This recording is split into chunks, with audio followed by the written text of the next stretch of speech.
Karanganyar, sebuah kabupaten di Jawa Tengah yang terkenal dengan udara sejuk, hamparan kebun teh, serta peninggalan sejarah seperti Candi Cito dan Candi Sukuh. Di balik keindahan alamnya, Gunung Lawu berdiri megah dengan kabut tipis yang hampir selalu menyelimuti lerengnya. Gunung ini bukan sekadar tujuan pendakian, tapi juga dipercaya menyimpan cerita mistis yang diwariskan turun-temurun. Di salah satu jalur menuju Gunung Lawu, terdapat sebuah warung sederhana yang menjual nasi pecel. Warung ini dikelola oleh seorang janda paruh baya bernama Bukarsi. Warung itu hanya sekadar tempat persinggahan kecil bagi pendaki yang ingin mengisi perut sebelum melanjutkan perjalanan. Nasi pecelnya sederhana dengan sayur rebus sambal kokang dan peyek yang renyah. Namun, seiring waktu, warung Bukarsi mulai dikenal banyak orang. Para pendaki sering mengatakan bahwa rasa pecelnya berbeda, lebih gurih, lebih nikmat, seolah ada sesuatu yang membuat lauknya tak pernah membosankan. Dari situ, warung kecil di kaki Gunung Lawu itu perlahan menjadi buah bibir. Tidak ada yang tahu. Di balik senyum ramah Bukarsi, ada sebuah cerita yang perlahan mulai mengubah hidupnya. Cerita yang bermula dari sebuah permintaan sederhana di tempat yang dianggap suci. Kabut pagi perlahan turun di lereng Gunung Lawu. Udara dingin menusuk kulit, tapi juga menghadirkan ketenangan khas pegunungan. Burung-burung kecil sesekali berkicau di antara pepohonan, sementara di kejauhan, samar terdengar suara ayam berkokok. Karanganyar memang memiliki suasana yang berbeda, tenang, sejuk, dan penuh cerita. Di sebuah jalur menuju Gunung Lawu, berdiri sebuah warung sederhana. Bangunannya kecil, berdinding anyaman bambu, dengan atap seng yang sudah mulai berkarat. Warung itu tampak biasa saja, tidak ada yang istimewa. Namun, dari dapurnya mengepul aroma khas sambal kacang yang menggugah selera. Warung itu milik seorang janda paruh baya bernama Bukarsi. Usianya sekitar 50 tahun, tubuhnya agak bungkuk karena sering mengangkat beban, dan wajahnya mulai dipenuhi keriput. Meski begitu, ia dikenal ramah dan selalu menyapa siapapun yang mampir ke warungnya. Hidup Bukarsi tidaklah mudah. Ia kehilangan suaminya bertahan-tahan, lalu akibat sakit yang tak kunjung sembuh. Sejak saat itu, ia harus berjuang seorang diri untuk bertahan hidup. Anak semata wayangnya sudah merantau ke kota Jurang Pulong dan jarang memberi kabar. Sialat, Bukarsi benar-benar harus menghadapi sisa hidupnya sendirian. Warung nasi pecel ini adalah satu-satunya sumber penghasilan Bukarsi. Setiap pagi buta, ia bangun lebih awal, menanak nasi dengan tungku kayu bakar, merebus sayuran sederhana seperti bayam, kacang panjang, dan daun singkong, lalu menyiapkan sambal kacang buatannya sendiri. Sambal itu terbuat dari kacang tanah yang ia sangrai, ditumbuk bersama bawang putih, cabai, dan sedikit gula Jawa. Rasa sambalnya memang berbeda, pedas, manis, dan gurih. Semua bercampur jadi satu. Sayangnya, warung Bukarsi jarang ramai. Hanya beberapa pendaki yang kebetulan lewat, atau warga desa sekitar yang mampir membeli. Selebihnya, warung itu sepi. Kadang, seharian penuh Bukarsi hanya bisa menjual 2 atau 3 porsi nasi pecel. Sisanya terbuang percuma. Namun, Bukarsi bukan tipe orang yang mudah menyerah. Ia percaya, rezeki sudah ada yang mengatur. Selama ia tetap berusaha dan berdoa, pasti ada jalan. Dengan keyakinan itu, ia bertahan membuka warung, meski sering kali penghasilannya tak cukup untuk menutupi kebutuhan sehari-hari. Suatu pagi, ketika Bukarsi sedang membereskan meja kayu kecil di warungnya, datanglah sekelompok pendaki. Orang anak muda, lengkap dengan tas ransel besar dan perlengkapan mendaki. Mereka singgah sebentar, duduk sambil melepas lelah. "Bu, ada nasi pecel? Enggak?" tanya salah seorang dari mereka. "Ada, Nak, tapi sederhana saja. Sayurnya cuma bayam, kecambah, sama kacang panjang," jawab Bukarsi dengan senyum tulus. "Wah, pas banget, Bu. Udah lapar banget ini," sahut yang lain sambil tertawa kecil.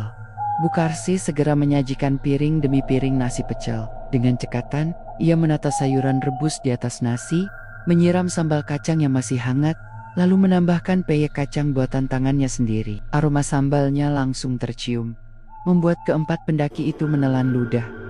Mereka makan dengan lahap, bahkan sampai menambah porsi. Salah seorang dari mereka berkata, "Bu, pecelnya enak banget ya, kok rasanya beda dari pesel-pesel biasanya. Gurihnya pas, pedesnya juga mantap." Bu Karsi hanya tersenyum mendengar pujian itu. "Alhamdulillah, kalau cocok nak. Ibu cuma bisa masak sederhana. Resepnya dari Simbah dulu." Mereka pun pamit melanjutkan perjalanan. Sebelum pergi, salah satu pendaki berjanji akan merekomendasikan warung Bu Karsih ke teman-temannya. Meski hati Bu Karsih senang mendengar itu, ia tahu tak semua janji orang bisa dipegang. Ia kembali ke rutinitasnya, merapikan dapur, lalu duduk termenung di kursi bambu. Hari berganti, minggu berjalan, tapi warung Bu Karsih tetap sepi. Kadang, ia merasa lelah. Ia sering berpikir, mungkin lebih baik berhenti saja dan bekerja membantu orang di ladang. Namun, setiap kali pikiran itu datang, Bu Karsih teringat kata-kata suaminya sebelum meninggal. "Kar, jangan gampang nyerah. Rezeki itu enggak cuma soal uang. Selama kamu ikhlas, Gusti Allah pasti ngasih jalan." Kalimat itu selalu menenangkan hatinya. Maka ia tetap membuka warung, meski kadang hanya ada 1-2 pembeli. Malam hari, setelah membereskan warung, Bu Karsih sering berjalan sebentar ke arah kebun teh. Ia suka duduk di batu besar sambil memandang lampu-lampu desa yang berkelip di kejauhan. Dari situ, Gunung Lawu tampak begitu megah. Puncaknya tertutup kabut. Dalam hati kecilnya, ia sering berbicara sendiri. "Andai saja warung ini bisa lebih ramai. Andai saja aku nggak harus khawatir setiap hari soal uang. Andai saja aku bisa hidup lebih tenang." Ia tidak sadar, ucapannya itu seperti doa yang terhembus ke udara malam. Gunung Lawu, dengan segala misteri yang dipercayai orang-orang, seolah mendengar keluhannya. Suatu ketika, Bu Karsih mendengar cerita dari tetangganya. Ada seorang sesepuh desa yang sering berkunjung ke Candi Cito untuk berdoa dan bertapa. Katanya, siapapun yang punya hajat bisa datang ke sana, memohon doa, dan terkadang mendapatkan jalan keluar. Awalnya, Bu Karsih hanya menganggap cerita itu biasa saja, tapi malam demi malam, pikirannya selalu kembali pada kata-kata itu. Ada rasa penasaran yang sulit ia bendung. "Kalau aku ke sana, apa mungkin daganganku bisa lebih lancar?" pikirnya dalam hati. Pertanyaan itu menghantui Bu Karsih. Meski ia belum berani benar-benar melakukannya, baginya Candi Cito adalah tempat suci yang penuh dengan sejarah dan doa. Namun, banyak juga orang yang percaya bahwa tempat itu menyimpan kekuatan lain yang tidak semua orang bisa pahami. Di saat keraguan itu muncul, Bu Karsih juga teringat wajah suaminya. Ia yakin suaminya pasti ingin ia tetap tegar, bukan tergoda pada jalan yang tidak semestinya. Tapi, bukankah ia hanya ingin warungnya ramai, bukan kekayaan berlimpah? Hari itu, Bu Karsih kembali duduk di depan warung, menatap jalan setapak yang jarang dilalui orang. Kabut tipis turun lebih cepat dari biasanya, menutupi sebagian pemandangan. Angin bertiup pelan, membawa aroma tanah basah. Di kejauhan, samar-samar, ia melihat sosok seorang lelaki tua berjalan perlahan menuju arah warungnya. Lelaki itu memakai jubah hitam lusuh. Wajahnya tertutup sebagian oleh caping lebar. Langkahnya tenang, meski agak menyeret. Bu Karsih mengernyit. Ia tidak mengenal lelaki itu. Tapi, entah kenapa, perasaan aneh mulai muncul di dadanya. Lelaki itu berhenti sejenak, menatap warung kecil itu dengan pandangan yang sulit ditebak. Dan disitulah, tanpa ia sadari, awal dari sebuah cerita yang akan mengubah hidup Bu Karsih untuk selamanya. Pagi itu, udara di lereng Lawu terasa lebih dingin dari biasanya. Kabut tipis turun perlahan, menutup jalan setapak yang mengarah ke Candi Cito. Di kejauhan, pepohonan pinus menjulang tinggi, berdiri bagai barisan prajurit yang menjaga rahasia gunung. Sesekali terdengar suara burung jalak dan gemericik air dari sungai kecil yang mengalir di samping jalan. Suasana damai itu membuat siapapun betah berlama-lama di sana.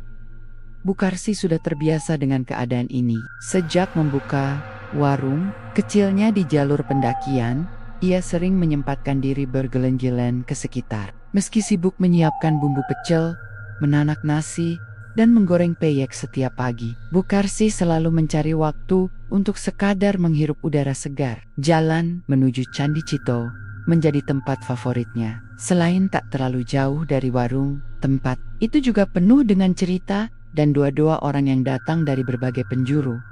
Hari itu, langkah Bu Karsi terasa berbeda. Entah kenapa, sejak semalam ia bermimpi tentang seorang lelaki tua yang duduk di bawah pohon beringin besar. Lelaki itu menatapnya lama, lalu berkata, "Rejeki iku ora mung saka usaha, kadang kudu ana tirakat, kudu ana panggilan jiwa, resek." Itu tidak hanya dari usaha, kadang harus ada tirakat, harus ada panggilan jiwa.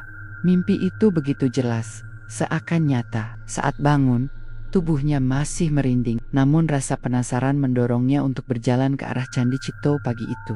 Ia membawa beberapa bunga Kamboja yang jatuh di halaman rumah tetangga, sekadar untuk ditaruh di pelataran candi. Setelah berjalan sekitar 30 menit, Bu Karsi tiba di pelataran Candi Cito. Kabut semakin pekat, menyelimuti tangga batu yang menjulang tinggi. Suasana begitu sunyi, hanya ada suara langkahnya yang beradu dengan batu. Ia meletakkan bunga di sebuah sudut, menundukkan kepala, lalu berdoa lirih. Tiba-tiba, dari arah samping, terdengar suara batuk pelan. Bu Karsi menoleh. Di bawah sebuah pohon besar dekat candi, duduk seorang lelaki tua dengan pakaian sederhana. Baju lurik Jawa yang agak pudar warnanya, kain jarik, dan ikat kepala belangkon. Rambutnya sudah putih semua, kulitnya keriput, tapi matanya tajam seperti menembus siapapun yang menatap. "Sedang apa, Mbok?" Suara lelaki itu berat, tapi tenang. "Bu Karsi."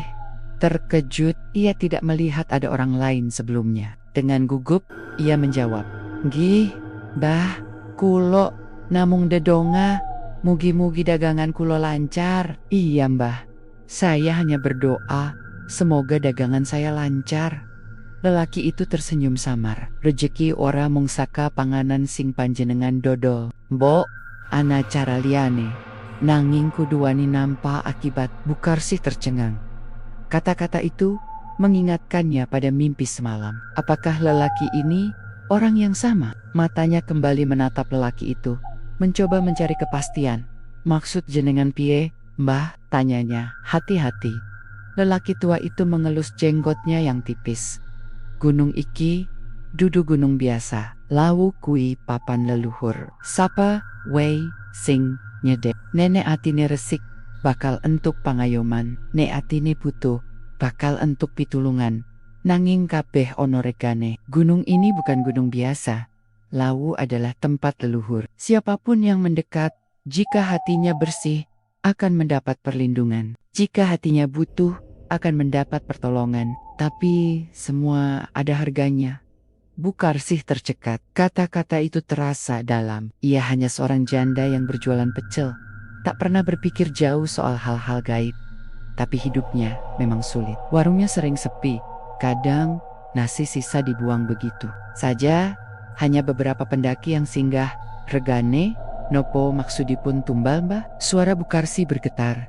Lelaki itu menatapnya lama. Senyumnya menghilang, berganti tatapan tajam yang membuat bulu kuduk Bu Karsi berdiri. "Tumbal ora mesti nyawa. Kadang mong sego kucing, mong kembang, mong niat sing jernih. Nanging nenek sing dikejar gede, sing dikorbanake yo gede. Tumble tidak selalu nyawa. Kadang hanya nasi, bunga, atau niat yang jernih. Tapi kalau yang dikejar besar, yang dikorbankan juga besar." Suasana tiba-tiba hening. Angin bertiup kencang, kabut menebal. Bu Karsi menggenggam kedua tangannya, bingung harus menjawab apa. "Mbah, kula mong pengen dagangan kulo lumintu payu. Nih, emboten akeh, sing penting cukup kangge mangan saben dinten." Lelaki tua itu mengangguk pelan. "Yen ngono, nadian gampang, saben malam jemuah kliwon, sampean dedonga kene, lebokake kembang, nyalakake kemenyan, lan ukap no syukur. Sing penting ojo lali, kabeh sing diwenehi kudu sampean jaga." "Kalau begitu, itu mudah. Setiap malam Jumat Kliwon, berdoalah di sini. Letakkan bunga, nyalakan kemenyan, dan ucapkan syukur. Yang penting jangan lupa, Semua yang diberikan harus kamu jaga. Bukarsi masih kebingungan, tapi hatinya juga tersentuh. Ada rasa ingin percaya, ada pula rasa takut. Ia mengangguk perlahan, lalu menginggih, "Mbah." Saat ia mendongak lagi, lelaki itu sudah tidak ada. Hanya ada pohon besar dengan akar menjuntai. Tidak ada suara langkah, tidak ada tanda kepergian. Seolah lelaki itu menghilang begitu saja bersama kabut. Dalam perjalanan pulang, hati Bukarsi tidak tenang. Kata-kata lelaki tua itu terus terngiang. Rezeki ora mung saka usaha, kudu ana tirakat. Ia mencoba mengabaikannya, tapi setiap kali mengingat nasi pecel yang sering tersisa, ia merasa semakin goyah.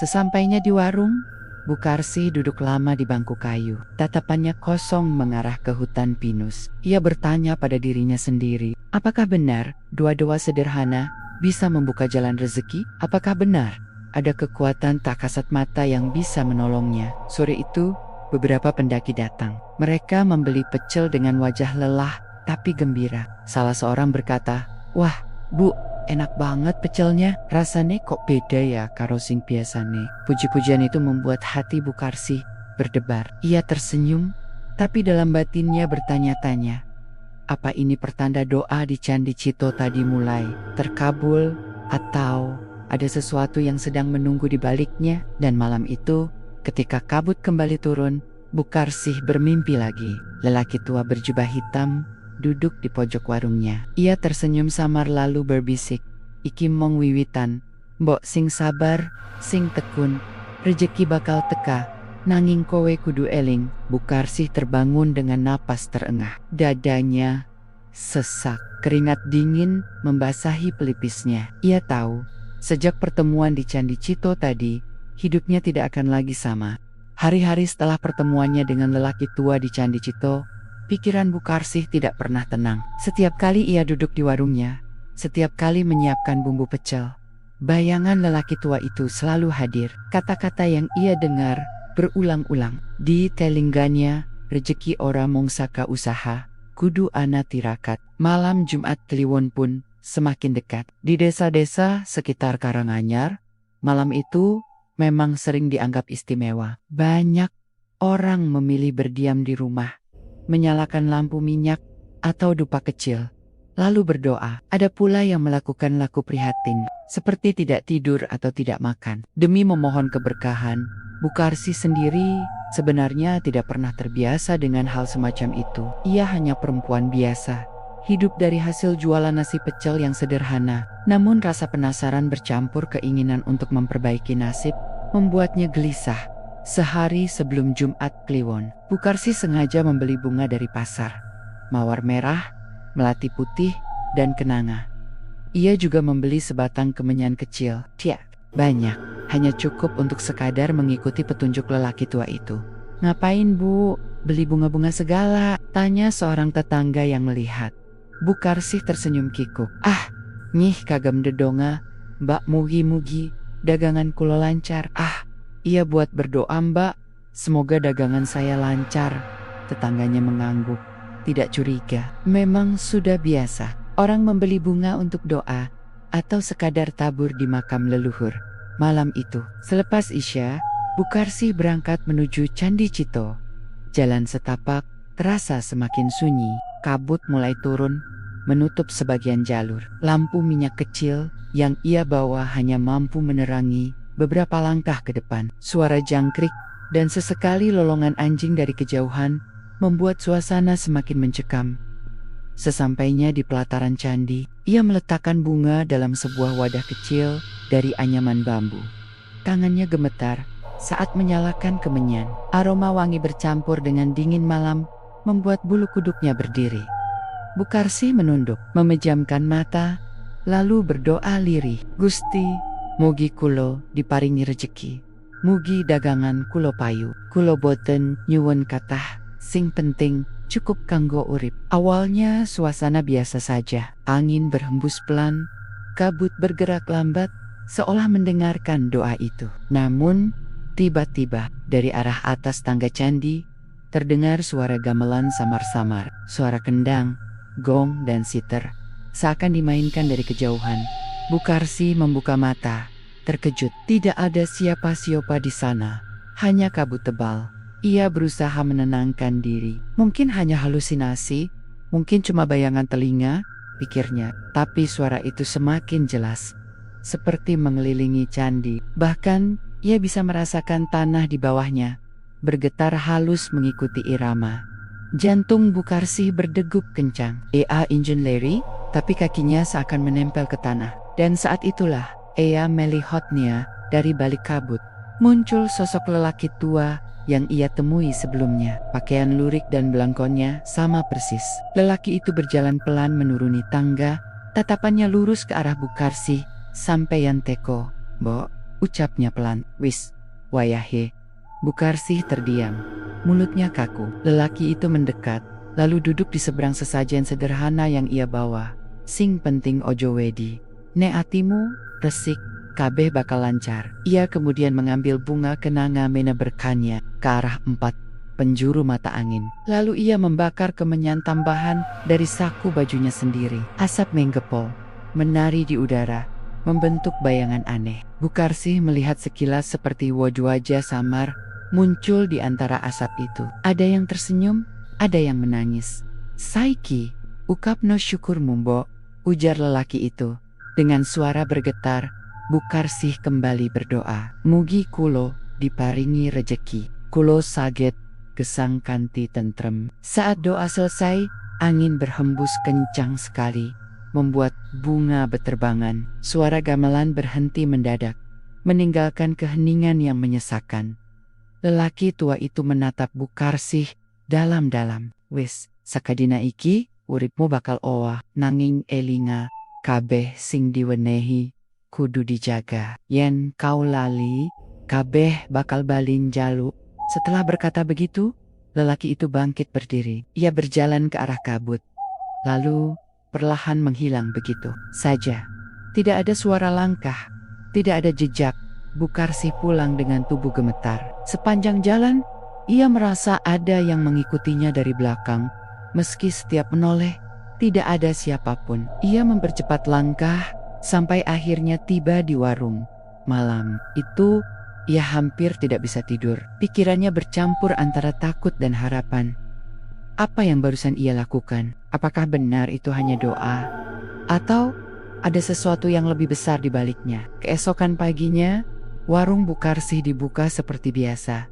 Ia tidak berharap banyak, hanya mencoba menjalani hari. Namun sesuatu yang aneh terjadi. Sejak pagi, beberapa orang pendaki datang silih berganti. Mereka membeli nasi pecel, bahkan ada yang membungkus untuk perjalanan. "Wah, enak tenan bu, sambal kacang ngepas, payeknya renyah," kata salah satu pendaki. Bukarsih hanya tersenyum. Dagangannya ludes sebelum siang. Ini pertama kalinya dalam berbulan-bulan ia kehabisan nasi sebelum matahari condong ke barat. Hari berikutnya, hal yang sama terulang. Bahkan semakin banyak orang yang datang. Mereka seperti sengaja mampir. Padahal biasanya warung kecil itu jarang dilirik. Bukarsih mulai merasakan sesuatu yang tidak biasa. Ia senang, tentu saja, namun di balik kegembiraan itu, ada rasa takut yang sulit dijelaskan. Malamnya, saat ia berbaring, Bukarsih kembali bermimpi. Lelaki tua berjubah hitam duduk di pojok warungnya. Kali ini, lebih jelas dari sebelumnya. Tatapannya tajam, tapi senyumnya samar. "Wis tak kandani, mbok iki mong wiwitan, ojo lali karo sing maringi." Bukarsih terbangun dengan keringat dingin. Nafasnya terengah. Ia menatap ke arah pojok warung. Kosong. Tidak ada siapapun. Tapi aroma kemenyan samar-samar masih terasa. Seolah ada ritual yang baru saja selesai dilakukan di sana. Sejak malam itu, Bukarsih tahu satu hal. Hidupnya sudah tidak lagi sama. Apa yang ia mulai di Candi Cito mungkin akan membawanya ke jalan yang lebih gelap dari yang ia bayangkan. Pagi itu, kabut masih tebal, menyelimuti lereng Gunung Lawu. Udara dingin menusuk tulang, embun menempel di dedaunan, dan suara ayam jantan bersahutan dari kejauhan. Bukarsih membuka pintu warungnya seperti biasa. Bau anyir tanah basah memenuhi udara, tapi ia sudah terbiasa dengan suasana itu. Warung kecil berdinding papan kayu dan beratap seng itu tampak sederhana. Di dalamnya hanya ada meja kayu panjang, beberapa bangku, rak berisi sambal kacang, serta wajan besar untuk menggoreng peyek. Hari itu sebenarnya sama seperti hari-hari sebelumnya, namun sejak ritual di Candi Cito minggu lalu, ada perasaan berbeda yang menggelayuti hati Bukarsih. Warung yang biasanya sepi, kini mulai ramai. Awalnya ia mengira hanya kebetulan, tapi semakin lama semakin banyak orang yang berdatangan. Sekitar pukul 8 pagi, sekelompok pendaki muda berhenti di warungnya. Mereka turun dari sebuah mobil bak terbuka, membawa tas ransel besar. Salah seorang di antaranya berkata, "Wah, pas banget ada warung, Bu. Kita lapar banget dari Semarang belum sarapan." Bukarsih menyambut dengan senyum ramah. "Mangga, Le, pecelnya masih hangat." Ia menyajikan nasi hangat dengan sayur rebus sederhana, bayam, kacang panjang, tauge, dan daun singkong. Lalu ia siram dengan sambal kacang kental dan taburkan peyek renyah. Aroma gurih langsung memenuhi udara. Para pendaki itu makan dengan lahap. Salah seorang berkomentar sambil mengunyah, "Bu, pecelnya enak banget loh. Rasanya beda. Kayak ada wangi-wangi apa gitu." Yang lain menimpali, "Iya, bener. Sambalnya itu loh, nggak bikin enek. Malah pengen nambah." Bukarsih tersenyum. Meski dalam hatinya bertanya-tanya, apa benar rasanya berbeda? Padahal aku bikin seperti biasa. Hari itu, dagangannya ludes. Sebelum jam 11 siang, panci nasi habis, sambal kacang tandas, bahkan stok peyek yang biasanya cukup untuk sehari penuh pun tak tersisa. Ia sampai kebingungan harus menjawab permintaan pembeli yang masih berdatangan. "Wah, maaf leh, wis ente kabeh, besok, rawuh meneh." "Nih," ujarnya kepada beberapa pendaki yang kecewa. Sejak hari itu, warung kecil di jalur pendakian Lawu itu menjadi buah bibir. Banyak pendaki yang sengaja mampir, katanya wajib mencicipi nasi pecel Bukarsih sebelum naik gunung. Ada pula warga sekitar yang awalnya jarang beli, kini rutin datang. Seolah-olah nasi pecel itu memiliki daya tarik tersendiri. Seminggu berlalu, Bukarsih mulai merasa kewalahan. Biasanya ia hanya memasak 3 kilogram beras, tapi kini ia harus menanak hampir 10 kilogram. Sambal kacangnya pun diperbanyak. Anehnya, meskipun ia menambah porsi, makanan tetap habis, tidak ada sisa sedikit pun. Malam harinya, setelah menutup warung, Bukarsih duduk sendirian di bangku panjang. Kakinya pegal, tangannya letih, tapi wajahnya tersenyum puas. Dagangan habis, uang terkumpul lebih banyak dari biasanya. Namun, senyum itu perlahan hilang. Ketika ia mencium aroma samar kemenyan, ia menoleh ke pojok warung, kosong. Hanya bayangan kayu dan lampu minyak. Tapi dalam hatinya, ia yakin ada yang mengawasi. Bukarsih teringat mimpinya. Sosok lelaki tua berjubah hitam yang selalu duduk diam di sudut warung. Tatapan matanya tajam, senyumnya samar. Mimpi itu muncul hampir setiap malam. Kadang lelaki itu hanya menatap, kadang ia berbisik lirih, "Iki mengwiwitan, bo aja lali karo sing maringi." Bukarsih merinding. Ia ingin mengabaikan semua itu, tapi semakin hari, semakin jelas bahwa perubahan di warungnya tidak wajar. Suatu siang, seorang pendaki bernama Riko datang bersama 3 temannya. Mereka baru saja turun dari jalur pendakian. Tubuh mereka lusuh, wajah mereka langsung duduk dan memesan nasi pecel. Saat menyantap, Riko berkata, "Bu, kok bisa ya? Di atas gunung tadi kita kayak dikayar-kayar, suara aneh, kayak ada yang manggil nama kita, tapi begitu sampai di bawah sini, begitu makan pecel panjenengan, rasanya tenang banget." Temannya menimpali, kayak hilang semua rasa takut. "Padahal, tadi aku hampir nangis kalau nggak ketemu orang." Bukarsih tercekat. Ia tidak tahu harus menjawab apa. Ia hanya tersenyum kaku. Padahal di dalam hati, rasa takut semakin kuat. Apa ada hubungannya dengan ritual itu? Malam itu, selepas menutup warung, Bukarsih mencoba menenangkan diri. Ia merebahkan tubuh di tikar tipis, menatap lenggit-lenggit warung yang bocor di beberapa sudut. Angin malam berhembus masuk, membawa aroma tanah basah. Namun tak lama kemudian, telinganya menangkap suara samar, seperti alunan gamelan yang pernah ia dengar di Candi Cito. Suara itu datang entah dari mana, mengalun pelan, namun menusuk hati. Bangun, menoleh keluar jendela. Tidak ada siapapun, tapi semakin ia berusaha mengabaikan, semakin jelas suara itu. Hingga akhirnya, ia melihat bayangan hitam melintas cepat di halaman warung. Ya Allah, gumamnya dengan tubuh gemetar. Bayangan itu berhenti di pojok warung, lalu perlahan membentuk sosok lelaki tua berjubah hitam. Kali ini, bukan dalam mimpi, melainkan nyata. Ia duduk, diam, menatap Bukarsi tanpa berkata sepatah kata pun. Bukarsi ingin berteriak, tapi suaranya tercekat. Ia hanya bisa menutup wajah dengan kedua tangan, berharap sosok itu menghilang. Dan ketika ia berani membuka mata, sosok itu memang sudah lenyap. Hanya aroma kemenyan yang tertinggal di udara. Keesokan harinya, warung kembali ramai, bahkan lebih ramai dari sebelumnya. Para pendaki datang silih berganti. Warga desa ikut berdesakan, semua ingin membeli pecel. Uang yang terkumpul semakin banyak, membuat Bukarsi bingung, sekaligus takut. Dalam diam, ia sadar warungnya sudah berubah. Tidak lagi sekadar warung sederhana, melainkan tempat yang entah bagaimana sudah terikat dengan sesuatu dari gunung. Lalu, sore itu, ketika menutup warung, Bukarsi hanya bisa duduk terdiam sambil menatap hutan pinus yang diselimuti kabut. Di hatinya, rasa syukur bercampur cemas. Ia tahu, perubahan ini bukanlah berkah semata. Ada sesuatu yang sedang menunggu. Sesuatu yang bisa saja menuntut lebih besar dari sekadar doa dan sesajen bunga.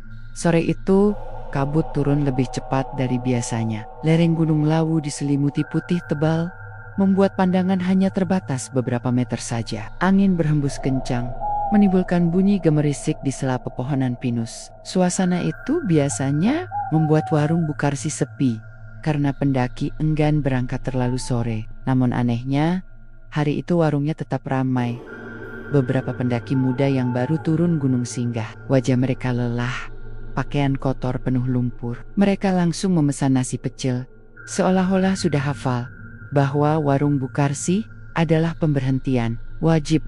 Bukarsi menyendokkan nasi hangat ke atas piring, menatanya dengan sayuran rebus, lalu menyiramkan sambal kacang yang kental. Aroma gurih langsung menyeruak. Para pendaki makan lahap, sebagian bahkan minta tambah.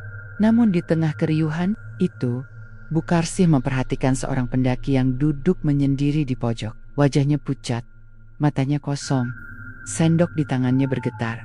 "Leh, nggak apa-apa ta? Kok pucat gitu?" tanya Bukarsi dengan nada khawatir. Pemuda itu tidak langsung menjawab. Ia hanya menoleh pelan, lalu berbisik lirih, hampir tak terdengar. "Bu, tadi di atas gunung, saya lihat orang tua pakai jubah hitam, duduk di betel." Senyumnya aneh sekali. Matanya nyala merah, ruangan mendadak hening. Teman-temannya menoleh. Beberapa tertawa menertawakan, mengira hanya halusinasi. "Ah, paling kamu kecapekan bro. Biasa, halu pendaki, Gunung Lawu emang penuh." Cerita kayak gitu. Namun Bukarsi terdiam. Kata-kata itu menusuk hatinya. Si Uliola menyambung dengan mimpinya beberapa malam terakhir. Ia mencoba tersenyum menutupi kegelisahan, lalu menepuk bahu pemuda itu. "Mungkin cuma ngantuk, Le. Makan dulu, biar kuat lagi." Pemuda itu menunduk, mencoba menyuap nasi, tapi tangannya gemetar hebat sampai piringnya hampir terjatuh. Malamnya, setelah semua pembeli pulang, Bukarsi menutup warung dengan hati gelisah. Suasana begitu sunyi, hanya suara jangkrik dan sesekali lolongan anjing dari kejauhan. Ia merebahkan tubuh di tikar tipis, tapi matanya sulit terpejam. Pikiran tentang pemuda tadi terus menghantui. Tak lama, ia kembali mendengar suara samar. Gamelan mengalun lirih, seperti dari arah hutan. Suara itu semakin jelas, lalu berhenti mendadak. Hening, tiba-tiba, pintu warungnya berderit terbuka pelan. Bukarsi terlonjak, jantungnya berdegup kencang. Dengan langkah gemetar, ia mendekat. Pintu itu terbuka, padahal ia yakin sudah menguncinya. Di luar, kabut masih pekat. Dari dalam kabut, perlahan muncul bayangan hitam. Sosok lelaki berjubah hitam dengan sorot mata merah menyala, berjalan mendekat. Ia berhenti di depan warung, lalu duduk di bangku panjang. "Mbok," suaranya berat, menggema. "Wis, Wayahe, sing jaluk kudu aiso menehi. Bukarsih gemetar. Ngapunten, kulo dereng paham maksude nopo, Pak. Lelaki itu tersenyum samar. Ojo lali. Rezeki ora tau teka dewekan. Ana sing maringi, ana sing jaluk bali. Seketika tubuh Bukarsih terasa lemas. Ia ingin bertanya lebih lanjut, tapi sosok itu mendadak hilang bersama kabut. Hanya tersisa bau kemenyan yang menusuk hidung. Keesokan harinya, kabar mengejutkan datang. Beberapa warga desa bercerita, ada pendaki yang kerasukan di jalur menuju pos 1. Ia berteriak-teriak menyebut nama Bukarsih sambil tertawa aneh. Katanya, pas makan pecel di warung panjenengan, dia tiba-tiba bengong. Terus naik gunung, malah kayak orang kesurupan. Untung temannya bisa nahan, ujar salah seorang tetangga. Bukarsih terperanjat. Enggi, jenens sinton, MBO, enten Riko, wong Semarang. Saiki lagi nginep nang pos jaga. Katanya masih linglung. Men, itu. Bukarsih merasa dadanya sesak. Ia sadar, semua ini bukan kebetulan. Ada kaitan antara warungnya dengan kejadian aneh di gunung. Namun ia tidak bisa mengaku, bahkan kepada dirinya sendiri. Sore itu, warung tetap ramai, meski ada kabar aneh. Orang-orang tetap datang. Bahkan ada yang bilang, justru makin penasaran Bu. Katanya, pecelnya panjenengan itu bikin kuat nanjak, makanya banyak yang mampir. Bukarsih hanya tersenyum kaku, padahal dalam hatinya kalut. Ia ingin menghentikan semua ini, tapi warung yang semakin ramai membuatnya sulit untuk berhenti. Uang terus mengalir dan kebutuhan hidup terpenuhi. Namun setiap malam, mimpi buruk menghantuinya. Dalam tidurnya, lelaki berjubah hitam itu selalu muncul. Kadang duduk di pojok warung, kadang berdiri di balik kabut. Ucapannya selalu sama. Wis, wayahe, sing jaluk kudu aiso menehi. Suatu malam, Bukarsih tak tahan lagi. Ia berjalan ke dapur, mengambil bunga kenanga dan kemenyan yang dulu pernah ia bawa saat ritual di Candi Cito. Dengan tangan gemetar, ia menaruhnya di atas meja, menyalakan dupa, lalu berdoa dengan suara bergetar. Nyuwun ngapunten, kulo mboten sakit, kulo mboten kuat, menawi punika pancen dudu berkah, mboten usah diparingi malih. Namun, seketika lampu minyak padam, suara angin menderu, pintu berderi terbuka, dan sosok lelaki berjubah hitam muncul lagi. Mbok, wis telat, sampean wis janji, ora aiso mung mundur. Iki dudu berkah sing iso dibuang sembarangan, iki ikatan. Bukarsih jatuh terduduk, air matanya mengalir. Janji nopo? Kulo mboten nate. Janji. Lelaki itu mendekat. Wajahnya hanya sejengkal dari Bukarsih. Senyumnya mengerikan, giginya hitam, matanya merah menyala. Nalika sampean nyuwun rejeki neng Candi Cito, iku wis janji. Sing jaluk kudu aiso menehi. Seketika tubuh Bukarsih membeku. Ia teringat malam ritual itu saat ia berdoa di depan patung, menyalakan dupa, dan berbisik lirih meminta dagangannya. Ramai, ia memang tak pernah menyebut nama atau menyadari ada yang mendengar. Tapi ternyata doanya dijawab dengan perjanjian yang tak pernah ia pahami. Keesokan paginya, Bukarsih membuka warung dengan wajah pucat. Tangannya gemetar, matanya sembab. Namun orang-orang yang datang tidak menyadari apapun. Mereka tetap makan dengan lahap, tetap memuji kelezatan pecelnya. Di balik senyum tipisnya, Bukarsih tahu semua sudah berubah. Setiap suap nasi pecel yang ia sajikan kini membawa sesuatu yang tak kasat mata. Sesuatu yang sudah mulai menunjukkan pertanda aneh bagi para pendaki, bagi warga, bahkan bagi dirinya sendiri. Dan di dalam hati kecilnya, Bukarsih mulai bertanya, sampai kapan ia bisa bertahan sebelum ada korban yang benar-benar jatuh. Sejak kabar pendaki kerasukan itu merebak, hati Bukarsih semakin tidak tenang. Setiap kali ia melayani pembeli, bayangan sosok lelaki berjubah hitam terus menghantui pikirannya. Bahkan di tengah hiruk pikuk warung yang ramai, ia merasa tawasi. Senyuman ramahnya kini kaku, matanya kosong, dan tidurnya tidak pernah nyenyak lagi. Suatu sore, setelah warungnya tutup, Bukarsih duduk lama di bangku kayu depan warung. Kabut turun perlahan, membungkus lereng lawu dengan warna putih kelabu. Dari kayohan, terdengar samar suara gamelan, sama seperti yang pernah ia dengar dalam mimpi. Bukarsih menghela napas panjang. Ia sadar, jika ia terus membiarkan ini, bukan hanya dirinya yang akan celaka, tapi juga orang-orang yang singgah di warungnya. Ingatannya kembali ke malam, ketika ia pertama kali nekat melakukan ritual kecil di Candi Cito. Ritual sederhana yang ia kira hanya sekadar doa dan sesaji bunga. Namun sejak saat itu, segalanya berubah. Malam itu juga, ia membuat keputusan besar. Ia harus kembali ke Candi Cito. Hanya di tempat itulah, ia merasa bisa menemukan jawaban, atau setidaknya keberanian untuk menghadapi sosok yang terus mengganggunya. Sekitar pukul 10 malam, Bukarsih berjalan menyusuri jalan setapak menuju Candi Cito. Udara dingin menggigit kulit, kabut makin tebal, dan suara jangkrik bercampur dengan lolongan anjing dari kejauhan. Lampu senter kecil di tangannya hanya mampu menerangi beberapa langkah ke depan. Setiap langkah terasa berat. Dalam hatinya berkecamuk rasa takut, tapi juga tekad. Ia tidak tahu apa yang akan ia temui, tapi ia merasa sudah terlalu jauh terjerat untuk mundur. Sesampainya di depan gapura Candi Cito, Bukarsih berhenti sejenak. Gapura batu menjulang dengan ukiran khas Majapahit, tampak angker.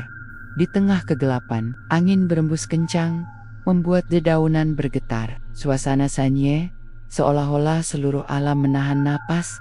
Dengan gemetar, Bukarsih melangkah masuk. Setiap batu candi yang ia lewati seakan mengeluarkan energi dingin. Ia berjalan hingga sampai ke pelataran utama, tempat ia dulu menyalakan dupa dan menaruh bunga. Di sana, ia duduk bersila, menaruh bunga kenanga di atas batu altar, lalu menyalakan kemenyan. Asap tipis mengepul, bercampur dengan kabut malam. Dengan suara lirih, ia berdoa, "Nyuwun ngapunten, menawi kulo sampun klentu, kulo mboten paham menawi permohonan punika wonten tumbasipun. Menawi saged, kulo badhe nyuwun supados dipun bebasaken." Namun, belum sempat ia melanjutkan, angin bertiup kencang sekali. Nyala dupa padam, dan dari balik kabut, terdengar suara tawa lirih. Bukarsih. Suara berat itu menggema di pelataran candi. Bukarsih terlonjak, matanya menkari-kari asal suara. Dari arah tangga batu, muncul sosok lelaki berjubah hitam, sama seperti yang sering ia lihat. Wajahnya samar tertutup bayangan. Hanya sorot matanya yang merah menyala. "Sampeyan bali meneh, nang kene. Koe wis ngerti, mbok, ora ana ting gratis neng jagat iki. Sampeyan wis njaluk, seiki kudu menehi." Dengan suara bergetar, Bukarsih memohon, "Nyuwun pangapunten, Pak, kula mboten nyuwun menawi kedah wonten tumbasipun. Kulo namung kepengin dagangan kulo lancar, saget urip." Lelaki itu tertawa kecil. "Lan saiki apa sing kedaden? Daganganmu rame, wong-wong antri. Sing kau jalek wis ning kau lali siji saben permohonan ana tumbas, mbok ana sing kudu dibayar." Air mata Bukarsih menetes. "Lajeng tumbasipun punapa kedah kulo korbanaken." Sosok itu mendekat. Langkahnya pelan, namun menimbulkan gema di pelataran candi. "Ora usah bingung, sing jelas, rejeki iki ora mung kanggo uripmu. Ana sing jaga, ana sing jaluk jatah. Kadang dudu duit, dudu barang, kadang jiwa, kadang rasa." Kata itu membuat Bukarsih makin ketakutan. Ia merasa terjebak dalam sesuatu yang tidak pernah ia bayangkan sebelumnya. Tiba-tiba, dari arah belakang, terdengar suara gamelan semakin jelas. Denting saron, kendang, dan gong mengalun. Padahal, tidak ada siapapun di sana. Suasana candi mendadak terasa hidup, seperti ada ritual besar yang tak kasat mata sedang berlangsung. Sosok lelaki berjubah hitam itu lalu duduk bersila di altar batu, menghadap Bukarsih. Ia menatap tajam, lalu berkata, "Sampean kudu milih, mbok, nglanjutin perjanjian iki, utawa mandek kanthi resiko kabeh sing wis koe entuk bakal sirna bareng karo uripmu." Tubuh Bukarsih gemetar hebat. Ia injin lari, tapi kakinya seakan tertancap ke tanah. Ia ingin menolak, tapi ketakutan membuat lidahnya keluh.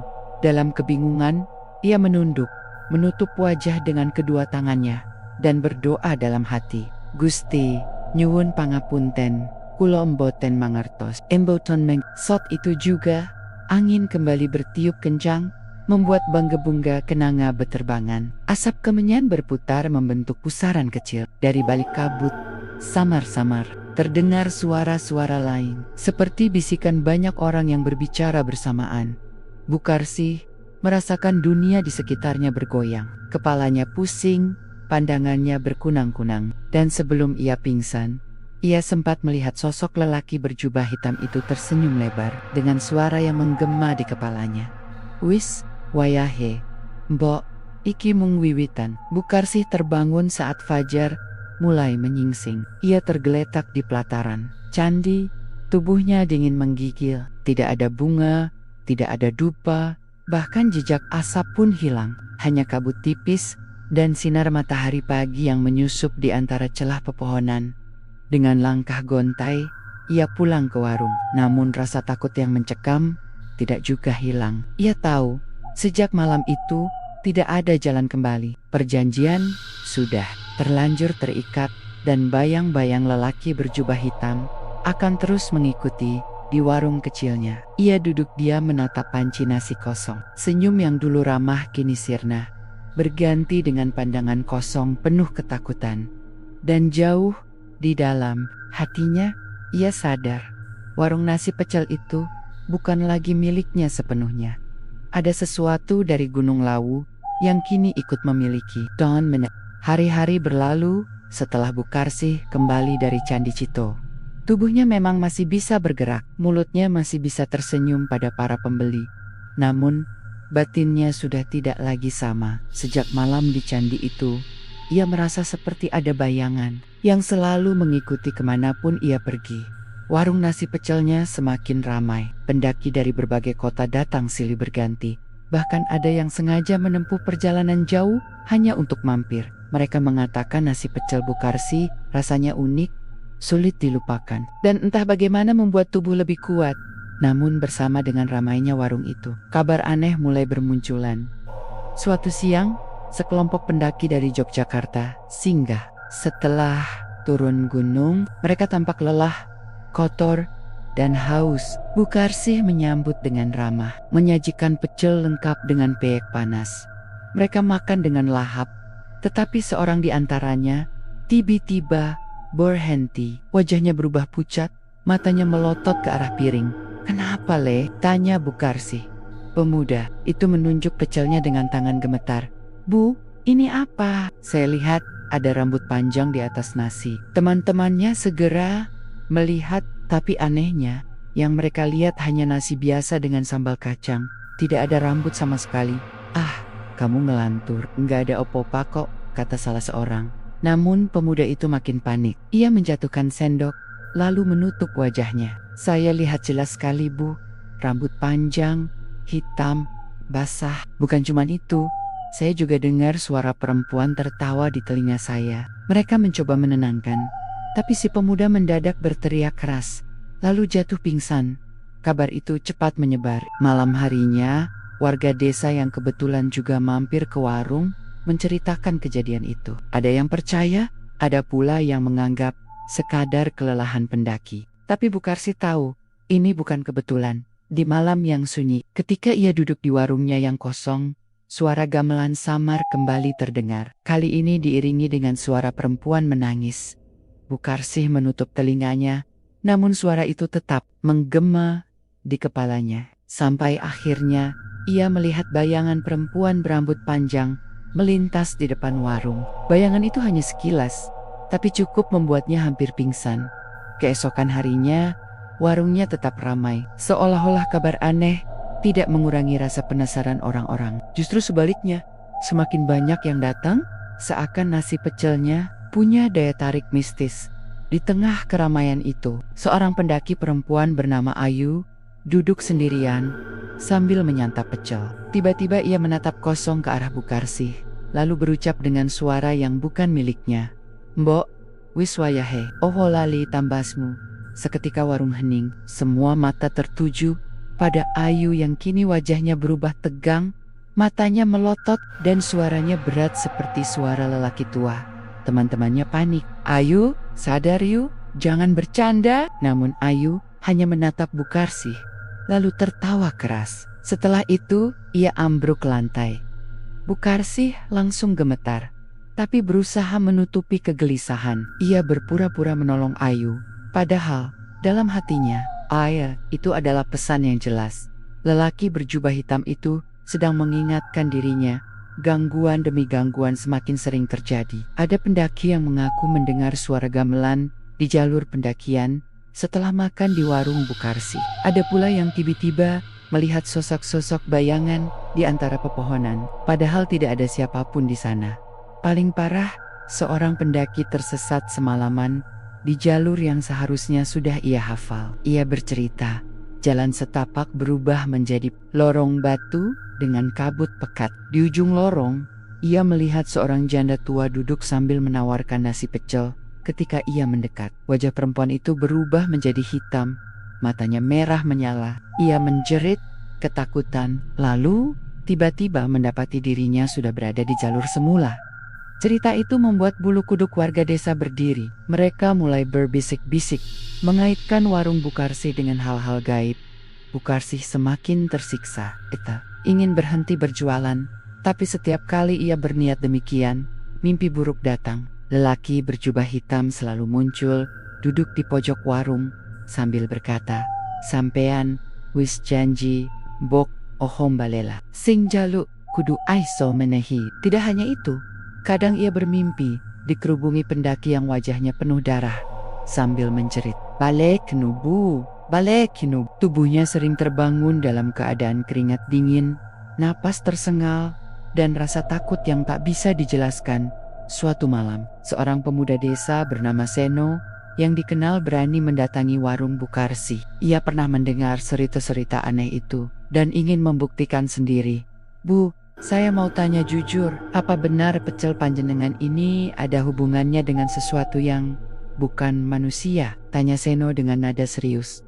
Bukarsih terdiam, menatap Seno dengan mata berkaca-kaca. Ia ingin mengaku, tapi lidahnya keluh. Seno melanjutkan, "Saya lihat sendiri pendaki yang kesurupan kemarin. Itu bukan hal biasa, Bu. Kalau memang ada apa-apa, lebih baik dihentikan sebelum semua jadi korban." Mata Bukarsih akhirnya jatuh. Namun sebelum ia sempat menjawab, angin kencang tiba-tiba berhembus, membuat pintu warung berderit keras. Lampu minyak bergoyang, hampir padam. Seno menoleh kaget, tapi Bukarsih tahu itu adalah peringatan. Lelaki berjubah hitam tidak ingin rahasia ini terbongkar. Dengan suara lirih, Bukarsih hanya berkata, "Le, luwih becik kowe ojo sering mampir kene. Aku ora pengen kowe melu dari korban." Seno terdiam, wajahnya serius, tapi ia bisa merasakan ketakutan Bukarsih. Bukanlah ketakutan biasa. Ia berjanji dalam hati akan mencari tahu lebih jauh, meski Bukarsih berusaha menutupinya. Sejak malam itu, gangguan semakin nyata. Para pendaki tidak hanya mengalami halusinasi atau kerasukan, tapi juga mulai mengalami nasib buruk. Ada yang jatuh tergelincir, ada yang hilang arah, bahkan ada yang ditemukan pingsan tanpa sebab. Dan setiap kejadian itu, entah bagaimana, selalu dikaitkan dengan warung nasi pecel Bukarsih. Sepekan setelah kejadian kerasukan di warung, kabar tentang nasi pecel Bukarsih semakin meluas. Awalnya hanya beredar di kalangan pendaki, tetapi kini sampai ke telinga warga desa di lereng Gunung Lawu. Cerita-cerita mistis yang tadinya dianggap angin lalu, kini menjadi bahan pembicaraan serius di pos ronda, warung kopi, bahkan di balai desa.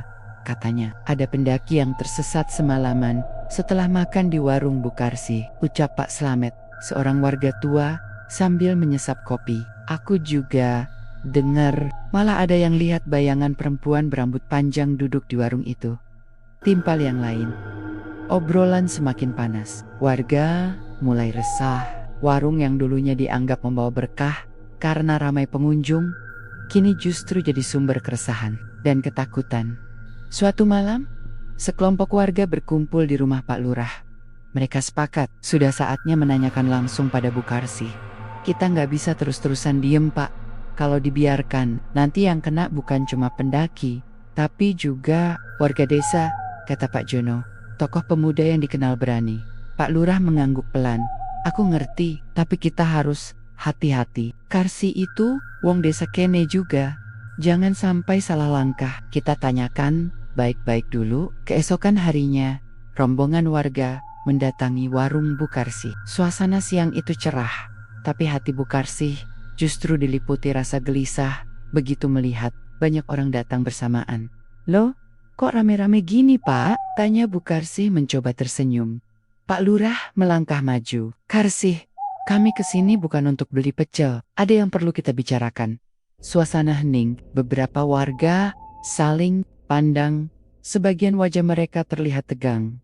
Apa benar setelah orang makan di warungmu, banyak kejadian aneh yang menimpa mereka? Tanya Pak Jono langsung. Suaranya lantang. Bu Karsih tercekat. Ledahnya ia ingin menyangkal, tapi tatapan puluhan pasang mata menembus dadanya. Pecel saya cuma pecel biasa, Pak. Kalau ada kejadian, mungkin karena kecapekan atau faktor alam, jawabnya terbata-bata. Jangan ngelak, Bu, sela seorang ibu-ibu dengan nada tinggi. Anakku kemarin hampir kesurupan setelah makan di sini. Jangan main-main. Suasana mendadak memanas. Beberapa warga mulai bersuara keras, menuduh Bu Karsih mekam-mekam. Di tengah keributan itu tiba-tiba lampu minyak di warung bergoyang sendiri. Padahal tidak ada angin. Dari belakang warung terdengar suara gamelan samar, membuat semua orang terdiam. Ya Allah, kok ada suara itu? Bisik salah satu warga sambil gemetar. Bu Karsih pucat pasi. Ia tahu itu adalah peringatan. Lelaki berjubah hitam sedang menunjukkan kekuasaannya di depan warga. Pak Lurah segera menenangkan keadaan. Warga, tenang, jangan bikin keributan. Kita harus tetap waras menghadapi ini. Namun suara gamelan semakin jelas, seolah berasal dari lantai warung itu sendiri. Beberapa warga ketakutan, bahkan ada yang berlari keluar. Ini bukti, Pak Lurah, warung ini memang ada isinya, teriak Pak Jono dengan marah. Malam harinya, desakan semakin kuat. Warga berkumpul di balai desa. Sebagian menuntut agar warung Bu Karsih ditutup. Kalau dibiarkan, desa kita bisa celaka. Kita nggak mau jadi tumbal pesugihan, seru salah satu pemuda. Namun ada juga yang membela. Jangan gegabah, Karsih itu janda, hidupnya susah. Kalau warungnya ditutup, dia makan apa? Perdebatan semakin panas. Beberapa warga mulai mengusulkan memanggil dukun atau ustadz untuk meneliti warung itu. Pak Lurah hanya bisa menghela napas panjang. Ia tahu masalah ini tidak bisa dibiarkan terlalu lama. Sementara itu, Bu Karsih menangis sendirian di rumahnya. Ia merasa terpojok. Dari satu sisi, ia takut pada ancaman lelaki berjubah hitam. Dari sisi lain, warga kini mulai menekan dirinya.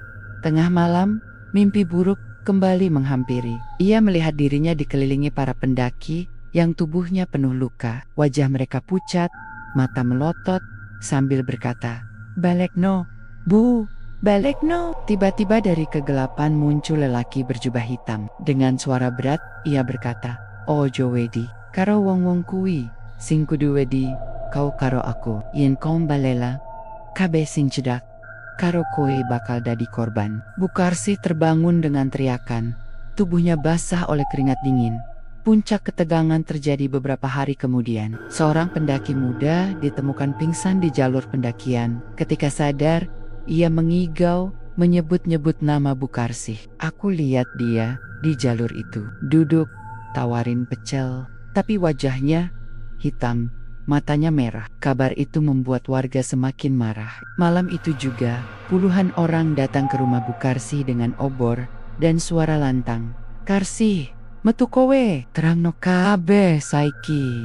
Bu Karsih ketakutan, tubuhnya gemetar. Ia tahu, malam itu ia tidak bisa lagi bersembunyi.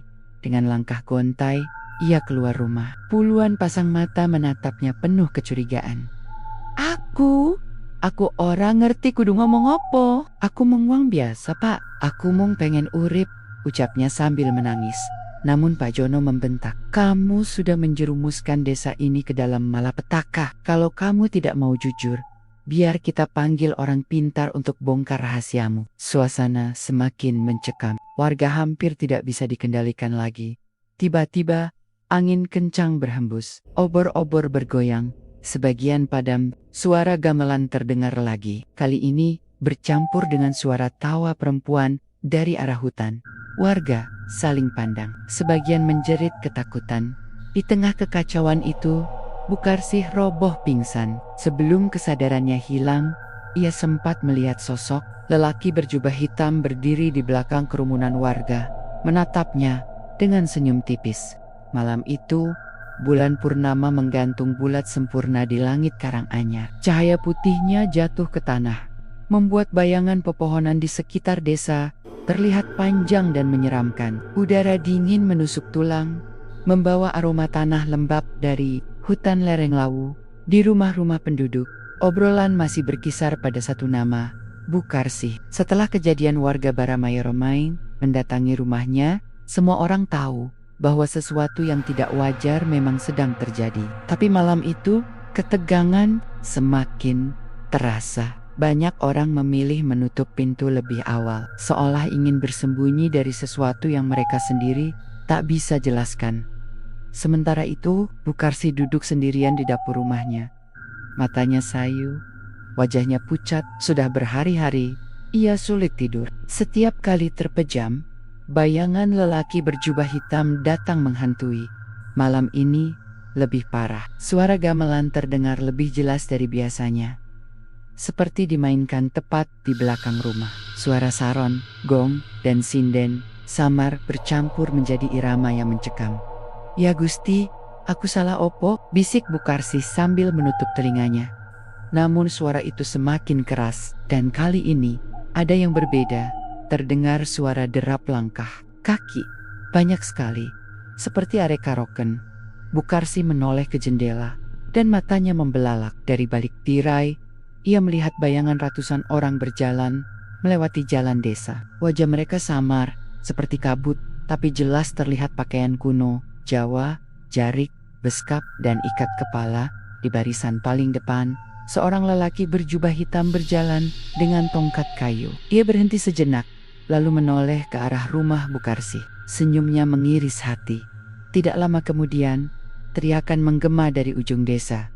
"Woi, tolong! Ada yang kerasukan lagi!" Warga berlarian ke arah suara itu. Seorang pemuda desa tergeletak di tanah. Tubuhnya kejang-kejang, mulutnya mengerang. Beberapa orang mencoba menahan, tapi kekuatannya luar biasa. Dari mulutnya keluar suara yang bukan miliknya. Berat, dalam, dan menyeramkan. "Darah, Balikno darah. Balikno janjimu." Semua orang panik. Seorang ustadz desa dipanggil, mencoba membacakan doa, tapi semakin keras doa dilantunkan, semakin keras pula teriakan si pemuda. Tiba-tiba, ia menunjuk lurus ke arah rumah Bukarsih. "Iki wong sing nyebabke, iki omah sing wis direwangi setan." Suasana langsung gaduh. Warga yang sebelumnya ragu, kini makin yakin. Semua ini karena Bukarsih. Di saat yang sama, Seno, pemuda yang sejak awal curiga, berlari menuju warung Bukarsih. Ia berniat memastikan sendiri apa yang terjadi. Saat tiba, ia mendapati warung itu terbuka lebar, meski sudah larut malam. Meja-meja kosong, tapi aroma nasi pecel tercium kuat, bercampur dengan bau anyir seperti darah. "Sial, ada yang gak beres," gumamnya. Seno masuk perlahan, menyalakan senter. Pandangannya jatuh ke salah satu meja, dan jantungnya hampir berhenti berdetak. Di atas piring pecel, ia melihat lok-lok yang biasa disajikan, tempe goreng, peyek, sambal, kekang. Tapi di sela-selanya, ada potongan daging mentah yang meneteskan darah segar. Ia menjerit pelan, mundur beberapa langkah. Saat itulah ia mendengar suara lirih dari pojok warung. "Le, kau oho kemper iki, dudu urusanmu." Seno menyorotkan senter, dan tampak Bukarsih duduk di lantai. Wajahnya pucat, matanya sembab karena menangis. "Bu, apa yang sebenarnya panjenengan lakukan?" tanya Seno dengan suara bergetar. Bukarsi menangis keras. Aku orang dua pilihan le. Aku mong pengen urip, mong pengen dagangku lancar.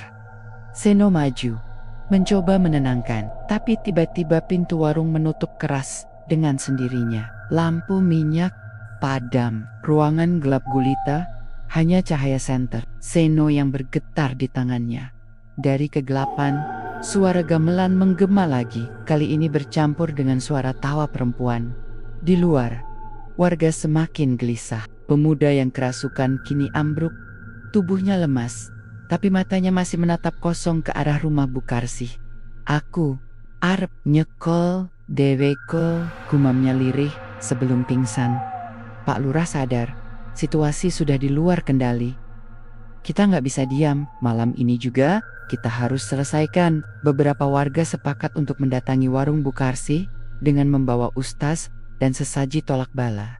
Di dalam warung, Seno masih berhadapan dengan kengerian. Bukarsi tiba-tiba terjatuh. Tubuhnya bergetar hebat. Dari mulutnya keluar suara lelaki. Tua, sampeyan wis janji. Sampeyan ora aiso munggah janji karo aku. Yen balela, kabeh iki bakal dadi korban. Seno mundur. Ketakutan, ia sadar. Yang berbicara bukan lagi Bukarsi. Lalu terdengar suara tawa keras dari luar. Seno menoleh ke jendela dan matanya hampir keluar. Puluhan sosok bayangan berdiri di halaman, menatap warung. Mereka memakai pakaian kuno, wajah pucat, dan mata kosong. Seno gemetar, tangannya memegang senter yang hampir terlepas. Beberapa menit kemudian, warga desa tiba. Mereka langsung merapal doa, sementara Ustaz memercikan air doa ke sekitar warung. Begitu air mengenai pintu, terdengar jeritan panjang dari dalam, membuat semua orang terperanjat. Pintu akhirnya didobrak. Warga mendapati pemandangan yang membuat bulu kuduk berdiri. Bukarsi tergeletak di lantai, mulutnya berdarah. Sementara di dinding warung terlihat bercak hitam seperti bekas telapak tangan besar. Seno masih di dalam, tubuhnya gemetar, wajahnya pucat pasi. Pak, cepet, tolong Bukarsi, dia nggak bisa lawan sendiri. Ustadz segera maju, membaca doa lebih keras. Namun saat itu juga, lampu-lampu minyak pecah, dan ruangan dipenuhi bau anyir. Dari langit-langit, sosok lelaki berjubah hitam turun perlahan. Matanya merah menyala. Semua orang berteriak histeris.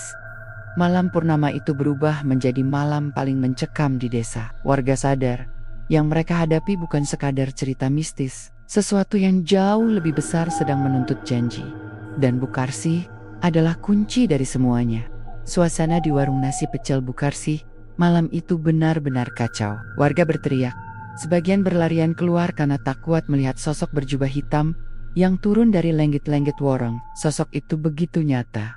Tinggi, wajah hitam pekat, tanpa hidung, hanya ada dua mata merah menyala, dan suara napasnya berat. Ustaz yang memimpin doa gemetar, tapi ia tetap mencoba lantang melanjutkan bacaan. Seno berdiri di sisi Bukarsi, berusaha menahan tubuh janda itu yang terus bergetar keras. Pak, Ustadz, tolong Bukarsi, dia nggak kuat lagi, teriak Seno. Sosok berjubah hitam itu perlahan berjalan maju, langkahnya membuat lantai kayu berderit keras. Ia menunjuk Bukarsi dengan jari panjangnya yang hitam. Sampean janji, yen ora bayar, kabeh iki tak gondol. Suara itu membuat semua orang merinding. Bukarsi menangis histeris. Aku ora kuat maneh. Aku mong pengen urip.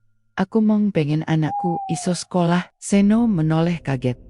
Bu, jadi selama ini panjenengan lakukan ini demi anakmu? Air mata Bukarsi mengalir deras. Anakku, Ratna, dia di Solo.